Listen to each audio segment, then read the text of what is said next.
Territorial War became the strategic theory of Indonesian fighting after the first Dutch military aggression. At that time, with an army that did not yet exist, and a well-developed army, it was impossible for Indonesia to face Dutch ammunition head-on.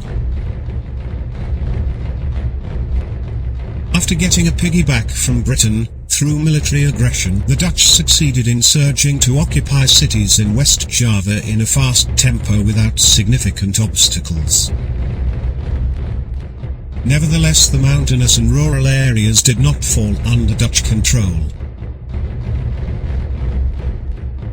On that basis, Colonel Abdul Haris Nasution, as regional commander of the Siliwangi division, chose to just let Dutch troops enter the city and then surround him from the outside. The aim of this strategy was to drain Dutch military resources, which later became scattered in each city, and would be busy being used to maintain their own pockets of position. After all, even though the number of Dutch troops was large, they were still like little dots on a stretch of the island of Java. In his analysis, Colonel Nasution also revealed that the natural topography and culture of the Indonesian people must be used as the main base in maintaining and continuing to build strength. The Netherlands is exhausted, and only relieved when the Renville Agreement was signed. The Renville Agreement succeeded in getting around 40,000 Siliwangi personnel and all Republican government interior away from West Java.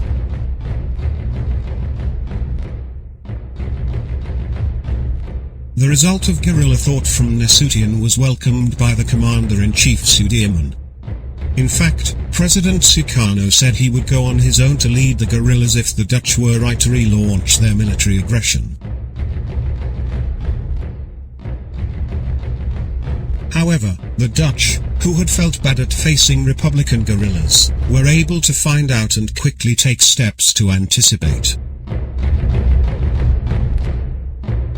The guerrilla head must be cut off immediately before his body becomes longer and stronger. Incidentally, the communist rebellion was also breaking out in Madiun.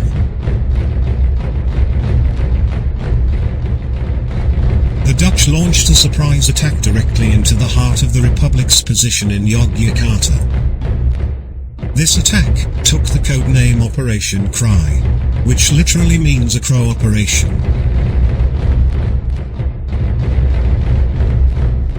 Once again, the Dutch succeeded in showing their military superiority and weaponry.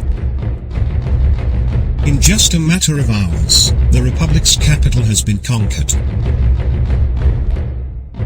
The President, Vice President and all high-ranking Republican officials were captured by the Dutch.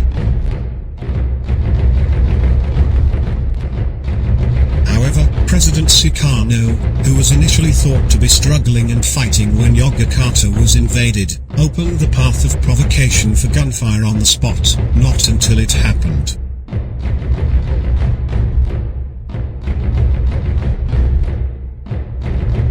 President Sukarno with Vice President Mohammed Hatta, and a number of other Republican officials actually let themselves be easily arrested. There was absolutely no panic movements or opponents' orders when Dutch troops stormed the presidential palace. General Spoor indeed managed to occupy Yogyakarta. However, the army did not succeed in destroying the head of the Republic. The head who was the target was still alive. Besides that, even though Sukarno Hatta could already be separated and exiled from his people, resistance still rose everywhere.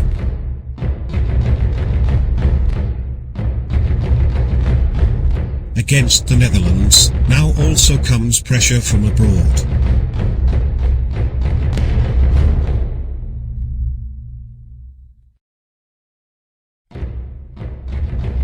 The news that was spread about the Republican leaders had been held captive. Instead of being profitable propaganda, it became news that provoked opposition from many parties.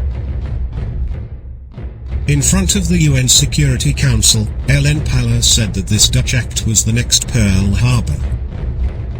One American senator even considered that the Dutch had insulted America, because they dared to attack even though the UN envoy was still in Yogyakarta, where America was one of its members. As a result of his own actions, the Netherlands lost face before the international public.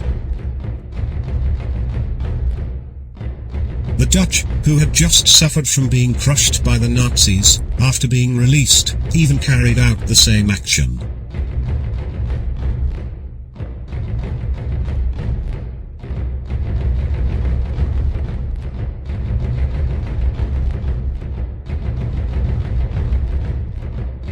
In the ranks of the TNI, what Nasution said was developed into the number one of strategy which immediately installed when Dutch aggression come.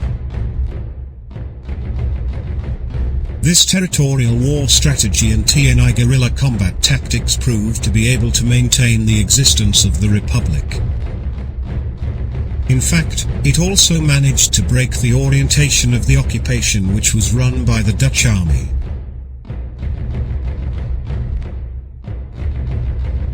Under the guerrilla pressure, depressed Dutch soldiers seemed to run out of their common sense. They even held a clean-up to the villages. As a result, people are becoming increasingly antipathetic to the Dutch. This is not the impact expected by General Spoor from the results of his aggression. Previously, Spoor had instructed his troops to prioritize sympathetic steps and avoid using weapons against the people.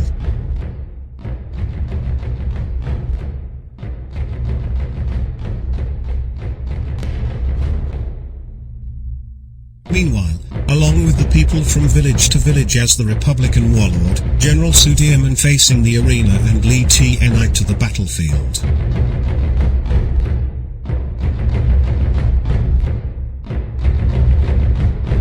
In the city of Yogyakarta itself, Sri Sultan Hamengkubuwono IX refused to cooperate, let alone submit, even though the area was already occupied. This is also outside the Dutch calculations, because they thought Sri Sultan would support it. In Sumatra, Safruddin Proiranegra continued the government relay with total support from Aceh, so that it could be monitored from Delhi, and reached the UN forum that the Republic of Indonesia as a country remained.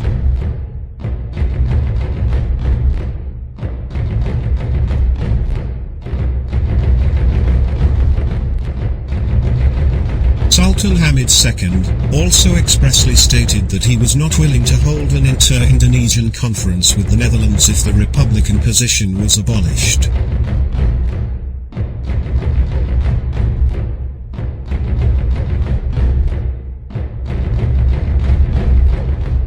All the people on various islands who were loyal to their respective regional leaders, they still wanted the Dutch to leave Indonesia.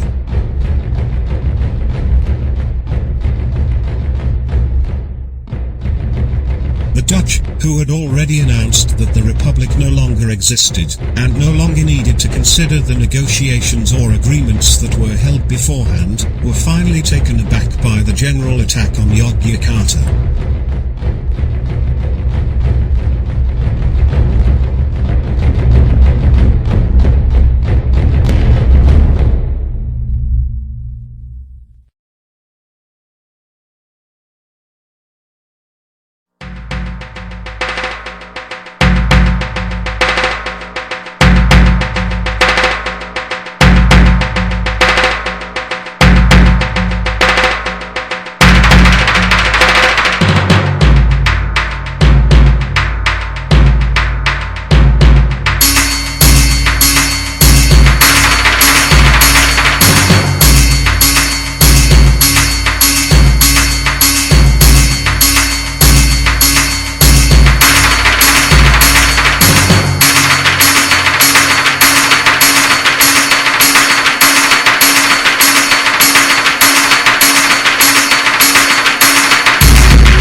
This attack seemed to be a loud trumpet which signaled that the Republic was still alive and exist. The Netherlands is increasingly cornered. They were surrounded again, and this time even more politically isolated. Their soldiers are exhausted. Their politicians are desperated. Its resources are getting thinner and thinner. The Crow released it only managed to peck one Republican head, whereas the Indonesian nation has thousands of heads who are lived by the same soul. A soul called freedom. The Netherlands is indeed superior in weapons and combat. But the Netherlands did not win the war. And her throne must leave Indonesia and sit back to the banks of the Rhine River mouth only.